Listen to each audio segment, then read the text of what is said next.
Makaba kan ilma kana fura qulqulluu waaqayyo tokko name kabajamtoota maatii waaqayyo ijoolleen harkeenya qulqulluutti dubroo maariyaam hundumti keessan kiristaanonni lafa jirtan maraatti nageenyi waaqayyo isiniif haa baay'atu akkam nagaa jirtu. Ani nagaa kootii egaa waaqayyo gooftaan keenya Yesuus Kiristoos bakkuma jirtan maraatti nageenya keessan isiniif haa baay'isu akkam nagaa jirtu jajjabaattu. Ani nagaa kootii egaa baga nagaa taatan isiniin jedha. Egaa guyyaa har'aa immoo barnoota biraatii walitti deebineerra. Egaa warroonni haaraa taatan subscribe gochuun miseensonni keenya duraan turtan like share gochuun wajjin turraa arjummaaf dhiifamni waaqa keenya araarsummaan dubroo maariyaam eegumsi ergamoota kadhannaan qulqulloota jaalalli duukaa hunduma keessan faana hunduma keenya faana haa ta'u bakkuma jirtanitti nageenya waaqayyo isiniif haa baay'atu jechaadha. Egaa guyyaa har'aa kana immoo viidiyoo tokko laalle egaa kun sirriidha moo sirrii miti? Uummanni maaliif guyyuma isa jedhu wajjin laalla jechaadha. Dhugummaa isaa hundumti keessanuu ni bartu. Egaa waaqayyo hunduma keenya faana haa ta'u. Atiksee eegumsi kee waaqa koo jaalalli kee naaf baay'ate oolmaan kee waaqa koo galata kee.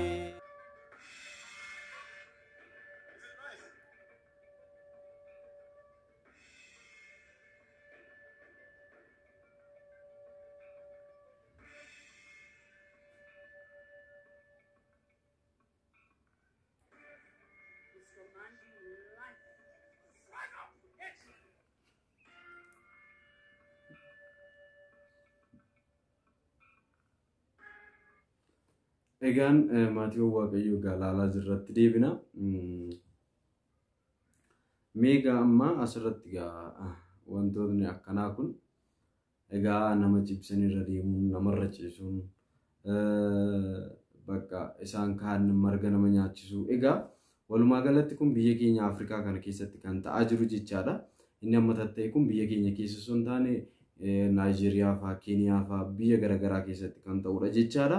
Egaa warroonni biyya keenyaas egaa amma namoonni tokko waldaalee kiristaanaa keessa adda baanii mataa isaaniitti charchii ijaarrachuudhaan warroonni uummata burjaajessaa jiran televiizyinii babbanuudhaan qarshii namarraa saamaniin sagantaa garaagaraa waan garaagaraa kan daddabarsaa jiran jiru. Isaan biratti jechaadha kan wanta akkanaa taasifamaa jiru. Egaa asraatii mulu wangeelii manna amantaa mulu wangeelii nyaachuu qabdu ofii isaanii akka fudhatan. Asraatii makaana Yesuus nyaachuu qabu. Kan masarata Kiristoos bakki garaagaraa waldooliin kiristaanaa beekamanii jiran kan nyaachuu qabu ofii isaanii fudhatanii uummata burjaajessu jechaadha. Sobanii dinqii raajii garaagaraa hojjanna jechuun uummata ofitti deebisanii mana isaaniitti akka burjaajaan televiizyiniidhaan sagantaa garaagaraa toshanii uummata burjaajessaa jiru jechaadha. Ammas akkuma argaa jirru kan egaa uummata balleessaa jiru jechaadha. Viidiyoo isaan gagadhiisanii jechaadha. Kanaaf baay'ee kan nama ajaa'ibudha waan kun jechaadha. Mee viidiyoo kana lallaalle waan isaan hojjetan kana ilaalla jechaadha. በብዙ ሰባኪያን በተለይም በዚቹ በአህጉራችን ባሉ ፓስተሮች ዘንድ ግን የምናየው ይሄን የሚያጎለድፍ ድርጊት ነው። ፓስተሮቹ ይሄን የተከበረ ያሉትን ይረግጡታል፣ ይመቱታል፣ እላዩ ላይ ይወጣሉ፣ ይዋሹታል፣ ያጭበረብሩታል። ከሚሰብኩት ቃል ጋር ደመኛ የሆነ ድርጊት ያስፈጽሙታል። ከሰውነት ክብሩ አውርደው የጋማ ከብትነት ደረጃ ላይ ይጥሉታል። ምንም እንኳን ጥሩ ሰባኪዎች ቢኖሩም ከእብደት ጋር ድንበርን ያፈረሱ ሰባኪዎች ከሌሎች ሀገሮችን ባለፈ በሀገራችን በብዛት እየፈሉ ነው። ተው ባይ ያለ አይመስልም። ይሄ ደቡብ አፍሪካዊው ፓስተር ሌሴንጎ ዳንኤል ነው። ምእመኑን ከሰማይ የተላለፈልኝን ምግብ እንድትበሉ አዛለሁ ብሎ በቤተ ክርስቲያኑ ውስጥ ያለውን ምግብ ሲያበላቸው ይታያል። Okay, go and eat. Egaa kun yeroo darbee keessa baay'ee irratti haasa'amaa tureera. waaqarra natti mamee nyaata kana akka nyaatanii deemaa nyaadhaadhe uummanni gaa akka horiitti akka marga nyaatu taasiseera jechaadha laala kun gonkumaa egaa warroonni obboloonni keenya amantaa pirootestaantii hordoftan ni jirtu warroonni amantaa pirootestaantii sirrii hordoftan jechaadha kun isin faana waliin qabatu irraa akka of eeggattaniif isin irraa of eeggadhaa namoota akkanaa kana waldoolii keessaa baasaa jechaadha bakka waldaa mulu wangeelii duwwaa ta'e uummanni hundu achitti fiigaa uummanni ammaa kun milikkita barbaada akkuma jedhe jechaadha gooftaan keenya Yesuus Kiristoos namni bakkuma milikkinni jiru qofaa deemaa jira jechaadha kanaaf isin akka irraa of eegdaniif jechaadha Kiristoos deemaa marga nyaadhaan hin jenne deemaa wangeela barsiisaa jedhe malee jechaadha kanaaf iyyuu wanti akkanaa kun sirrii miti jechaadha amantiidhuma garagaraa keessatti wantoota waaqayyoo hin abboomne warroonni hojjennu sirrii miti jechaadha kanaafu ilaala gaamo horiinu akkasitti nyaatu marga akkatti ድርጊቱን ለመከላከል ሳር የሚል ክርክር ይዛ ቀርባለች ይሄው ፓስተር ደግሞ በሌላ ጊዜ ምዕመኖቹን ፔትሮሊየምን ወደ አፕል ጁስ ቀይሬዋለሁ እያለ ሲግታቸው ታይቷል Maybe some of you don't believe that this is fuel. If you can look at that fuel, it looks like apple juice, but it's not.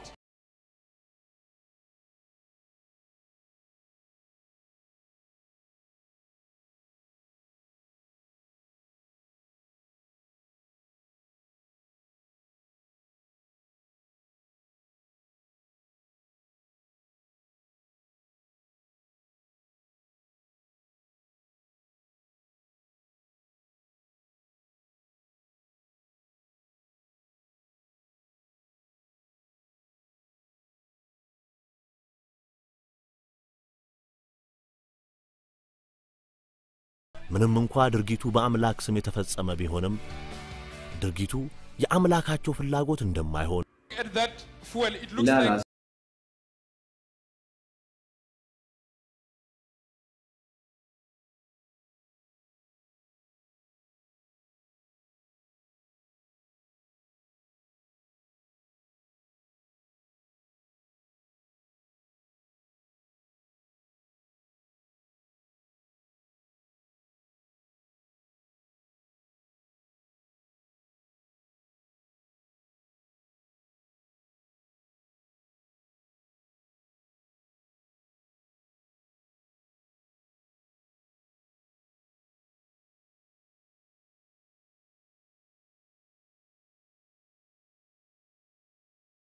ፍላጎት እንደማይሆን ዱጋራትሞ ወሎላ ጅሩ ጀቻራ ናሞኒ አሰረት ጀቻራ ላላ ለአምላካቸውም ጠብ የሚያደርገው ነገር እንደሌለ እንዴት እንደማይታያቸው ግራ ያጋባል ፓስተሮቹ ከሞት እናስነሳለን ይያሉ በሟች ቤተሰቦች ላይ የሚያደርሱት ሹፈት በሟች ቤተሰቦች ላይ የሚሰነዝሩት መሳለቅ ያሳመማል ወደ መንግስተ ሰማያት ደርሰን መጣን ይያሉ ምንም የምክንያት ጥያቄ የማያነሳው ስለትሞን ኩን የግቻራ ጋብየ ገኘ ኢትዮጵያ ከሰት ከንተይዳ አዋላ ዱኤ ጉያ ሰዲጉት ይቻራ ዱአን ካሳ ጀቹን እጋ አኩማ ክርስቶስ አዋልተ ጉያ ፍርጉት አላዛሪን ዱአ ካሴ አላዛር ከይጀለ ኩማ ዱአ ካሴሱን እኒ ኩኒስ አኒስ ዱአን ካሳ ከንጀለ ደጀቻራ ሮደርቢ ኬሳ Egaa namoonni baay'een ittiin qoosaa turan jechaadha hanga har'aa kanatti kai balaa jechuudhaan illee waan garagaraa dubbachaa jiru jechaadha. Obboleessi keenyis kai balaa jedhee inni du'e balaa waan ta'eef awwaala isaa irratti ciisee jechaadha. Kunis osoo isaan milkaa'in hafee amma hidhaatti illee isa geessiira jechaadha. Kun hundiyyuu bakka amantaa burjaajessaa jiru. Amantaa pirootestaantii fakkaachuudhaan namoota garagaraa namoota burjaajessaa jiranidha irraa of eeguu qabna jechaadha. የሚሰነዝሩት መሳለቅ ያሳመማል ወደ መንግስተ ሰማያት ደርሰን መጣን ይያሉ ምንም የምክንያት ጥያቄ የማያነሳውን የዋህ ምእመንን እንደልባቸው ይቀልዱበታል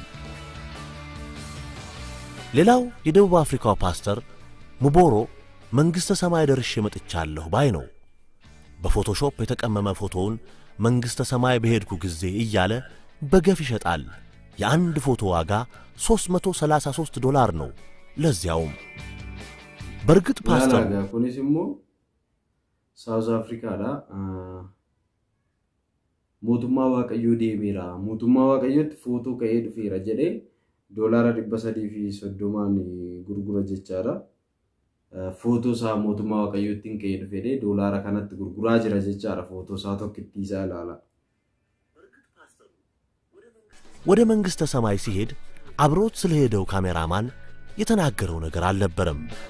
ታዲያ ለሰውየው ገበያው ይድራለት እንጂ ሁሉም ዝም አላለውም። ስላቅ ሲበዛበት ትችት ሲበረታበት ይህን ባለ በሶስተኛው ዓመት ወይ ጨቀጨቃችሁኝ በሚመስል ድምጸት በቃ መንግሥተ ሰማይ የሚባል አልሄድኩም ለሱ ደግሞ ይቅርታ ላላሞ ቢሳቦዳ ናሞን ሁሉ አከሚት ዲሚ ማል ወደ ጀቹራ አከሚት ተችት eenyutu footoo sagaase መልala amma achitti indeemne maakamitti deemte nutti medanii isa caqacaquu malee dinna bakka na caqacaqxanii na jeesuuf immoo maalidha bakka ani mootummaa waaqayyoon deemne bakka isaaf immoo dhiifama jedhee dhiifama gaafata jechaadha laala. I have a woman here. What do you have to say about her? ከብደት መስፈሪያ ለሚተርፍ መሰል ድርጊቶቻቸው ከሳቅ ያለፈ ግብረ ምላሽ ባያስፈልግም የሚያሾፉበትን ምእመን ስናይ ሐሳይነታቸው ወዴት ማስባሉ አይቀርም። በጠያቂነት መንፈስ ጋኒ ጉንሞ አርግኑ አባ ብልብላቲ ክርስቶስ ፋና ስልኪዳን ወለ ነገርሲሳ ክርስቶስ ብልብላን ነታሳ አይሰጀሩ ዳርኒ ኩንሞ ጋላላ ዋቀዩ ዲፈመኑ ፋጎዱ ሱራፊል ፍክሩቤሊ ፉንድራሳ ኮቾ ጃን ከንጅራኒ ኮቾ ሰዲም ፉለሳኒ ዶክሰተኒ ኮቾ ሳፊ ፉለሳኒፍ ሚለሳኒ ዶክሰተኒ ኮቾ ሳፊን ከምበለሊያን ቁልቁሉ ሞቲ ሰጅራታ ጀዳኒ ከንገለቴፈታን ፉለሳ ላሉ ሶዳቹራን ሶዳ ፉለሳራን ከንጌ ፉለሳኒ ከን ዶክሰተን ቁልቁሎኒ ጉን ወዳ ኤርጋሞ ቁልቁሎኒ ማንጉዶኒ ሉቦኒ ዲግደሚ አፍራን ሰሚራ ማታ ገዲ ቀቡዳን አልከኒ ጉያ ቁልቁሉ ጀዳኒ ከንገለቴፈታን ሶዳ ጉዳዳን ኡርጉፈሙዳን ፉንድራሳ ከናበተን ኦቦሌሲ ኬኛሞ ጋዋቀዩን ዱመኬኛፍ ዲፈማ ሃጎዱ ነቃ ብሎ ለመመልከትም ይበጃልና እንዝለቅ። ምእመኖቹን እንደ ፈረስ የሚጋልበውን መንፈስ በማስወጣት ስምላቸው ላይ ወጥቶ የሚረጋግጣቸውን መንፈስ ወደ ውስጣችሁ እንዲገባ ብሎ የሴት ምእመናንን የውስጥ ልብስ የሚያስወልቀውን ፈጣሪ በዘር ፍሬ እንዳድን ስልጣን ሰጥቶኛል በሚል ሽርደዳ ቃሉን ብለው የመጡትን ወደ አልጋው የሚነዳውን ብንቆጥር ይበልጥ የቱጋኖ ብልሽቱ የሚል የግራ መጋባት የሮቶኮቶ ኮንቶ ተከና ኮልፈኒ ደበርሱኒስ ባየ ውልፋተ ጀቻላ አማማ ከይሰ ደርቤ ወሮተ በየኬኛ ከይሰትሞ በቃ በየኬኛ አስጫለ ዋቀዮ ጅዱ ወለንደበደባ ወለርኩታ ከንጀዱ ዱፉ ጀልቀቤራ ዋቀዮ ዲፈመኑ ፋጎዱ እንደመሳ ኑራይ ፈቶቹ መረት ዋቀዮ ነሞታ አከና በቃ ዋኑቲ ሂምቤክኔን ካን ዋቀዮ ፊ ኢኒ ቤኩን ብቻ ነሞታ አከና ከነ ኑራ አፈኪሱ ቢዩ መኪኛ ራዩ አባሱ ጀቻላ ዱጋንስን እንጀራ ዱጋዳ ናሞኒ ሳኒ ጉፈተኒስ ጋ ነመትን ታኒ ነመትን ዲቢያን ኢሳኒስ ሞ ጉፉዳ ጉፉ ነመትን ታኢና ወዮ ነሞታ ጉፉ ፊደኒ ጉፉን ፊዲና ጉፉ ጀላው ፌጋ ናሞኒ ጉፉ ነመትታታ ወዮ ስኒፊ አማ ጉፉ ነመትታታን አጋባ ቡራ ሞርመት ደተኒ ቢሻና ሲንገዲ ፈጎሳት ዮፍ ገተን ስኒፍ ወያ አጀ ክርስቶስ ወንጌል ሳረት ከናፊዩ ጉፉ ወሮኒ ነመረትታኑ አሜኘ ጀቻ አሜኝ ኑቁና ሙላላ ዋቀዩራ ከናፊዩ ኒልፋታ ባዩልፋታ ጀቻ የሞተችውን ሕፃን አስነሳለሁ ባይ ነው። የሞተች የተባለችውን ሕፃን ያመጡለታል። ቪዲዮውን በጥንስ በማስወጣት ስምላቸው ላይ ወጥቶ የሚረጋግጣቸውን መንፈስ ወደ ውስጣችሁ እንዲገባ ብሎ የሴት ምእመናንን የውስጥ ልብስ የሚያስወልቀውን በሚል ሰበብ እችን ወጣት ሴት ለደቂቃዎች ከንፈሯን በታዳሚው ፊት የሚመጠምጥ ነው። አንድ ቀላል ጥያቄ እናንሳ። ፓስተሮቹ ይሄ ትንኮሳዊ የሆነ የማዳን መንገድ የሚገለጥላቸው ወጣት ሴቶቹ ጋር ሲደርሱ ብቻ ለምን ሆነ? በእድሜ ጠና ያሉት ጋር ሲደርሱ ከሽቶ ማርከፍከፍ እላያቸው ላይ ከመቀመጥ ወይ ሌላ ያለ ማን በከው ሊተቀበመቲ ሰይጣንን ባሳጀ ሰይጣን ያፋኒን በሃሞ አፋኑን ገተኒ በሃ keessattuu mana qulqullummaa jedhanii walitti qabaman kana keessatti ilaalame. Ilaala baay'ee nama gaddisiisa. Namoonni kana ilaalanii achi deemanani waanuma barbaacha achi deeman akkuma isaan kana kanuma barbaacha deemu ta'uun beekonni dhugaa. Kanaafiyyuu amma biyya keenya keessattis akkas ta'aa jira. Akkas ta'aa waan jiru warroonni ilaala. Amma waan akkanaa kun kan dhufe as dhihoodha bakka naannoo bara 2005 booda 2007 booda jechaadha. 2007 2008 keessa reefuma kana jechaadha bakka isaa yaa'anii dhufan hin beeknu yaa dhufaniif jechaadha biyya keenya keessatti. Dur bakka ani dhugaa dubbachuuf naannoo ani jiru waldaan guddaan mulu wangeelii kan jedhamu jira. Hundumti keenya iyyuu ijoollummaadhaanis jechaadha naannoo sunitti kan nuti guddanne mulu wangeelii naannoo mulu wangeelitti jechaadha. Ollaa keenya waan jiruuf naannoo nan itti guddadhe. Bakka jaalalaan kan jiraatan amantaa namaatti kan hin buune waanuma hin taane kanaan kan hin fudhatamne turan jechaadha. Jiru bakka waldooleen kiristaanaan pirootestaantiidhaan beekaman jechaadha. Hojii garaagaraa kan hojjetan. Reefuma kana dhufanii bakka waldoolee kana keessatti miseensummaadhaan jiraadhaadhaan immoo hin jiraatan. Maaliif waldooleen makaana Yesuus mulu wangeelii masarata Kiristoos seera qabu. Seera kanaan immoo buluu hin danda'an isaan. Akka barbaadanitti utaalu jechaadha. Hubadhaa. Utaalcha garaagaraa bakka waan hin taane garaagaraa waldoolee kana keessatti yoo mul'isan sirrii miti. Dhiisii waan akkanaa yoo jedhaman dhiisanii bahanii warroota dhuunfaa kana bira deemu achitti bakka gara badu jechaadha. Akkas ji'a tokko achi tura san booda suufii uffatu argannaan ani narraajaa jedha bakka. Kanatu bare jechaadha. Kun immoo akkuma argaa jirtan laalagaa waan gochaa jiru.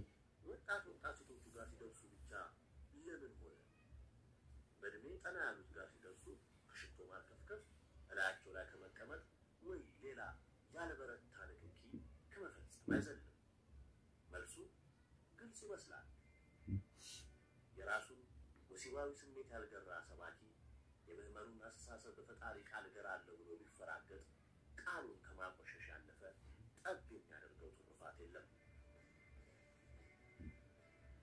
የሰው ሀገር ድስት እናማስላለን እንጂ እኛም ሀገር ጉዳዩ እያረረ ጠረኑ ረብሸን ከጀመረ ሰነባብቷል። ፓስተሩ የሞተችውን ሕፃን አስነሳለሁ ባይ ነው።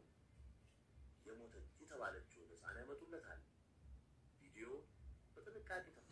Asirratti gaa bakki kun sirriitti hubannoo bakka barbaadudha jechaadha biyya keenya keessatti kan ta'edha. Daa'ima xinnoodha du'aan kaasaa jedhe garuu daa'imittiin fayyaadha dhugaan isinii jedha. Viidiyoo kana jechaadha amma sirriitti hiiknee ni ilaalla namni maaliif burjaajaasa jedhuuf jechaadha. Egaa har'aaf kun kutaa tokkoffaa isaati kutaa lammaffaa isaatiin viidiyoo bakka dhaabne kana itti fufne ni ilaalla namni maaliif akka burjaaja'u jechaadha. Har'aaf asuma irratti nugaa maal jedha seeta viidiyoo kana uwwii guddaadhaan eeggadhaa dhugaan isiniin jedha. Daa'ima xinnootti kennanii daa'imittiin duuteetti jedhame garuu harkaan immoo akkasitti harki ishiin naannaa jechaadha. Dhaqxee kana isaa qabattee yeroo ammattu mul'isa jechaadha. Biyyuma keenya keessatti kun immoo hin ta'e. Kanaafiyyuu kana wajjin ilaalla. Irra caala walumaa galatti kan nuu beekuu qabdan warroonni amantaa biraa hordoftanis kun amantaa faana waan wal fudhatu sun taane kun namoota mataa isaaniitiin maqaa Kiristoosiin daldaalan ummatoota waaqayyoo goyyomsaa jiran kanarratti kun sirrii miti jechaa jirra malee amantaa namaa tuquu akka hin taane akka nu hubuttan akka nu fudhattan maqaa waaqayyootiin isin beeksisna jechaadha.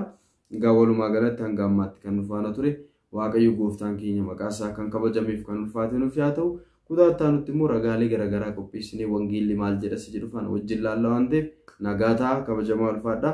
Waaqayyoon hunduma keenya faana haa ta'u.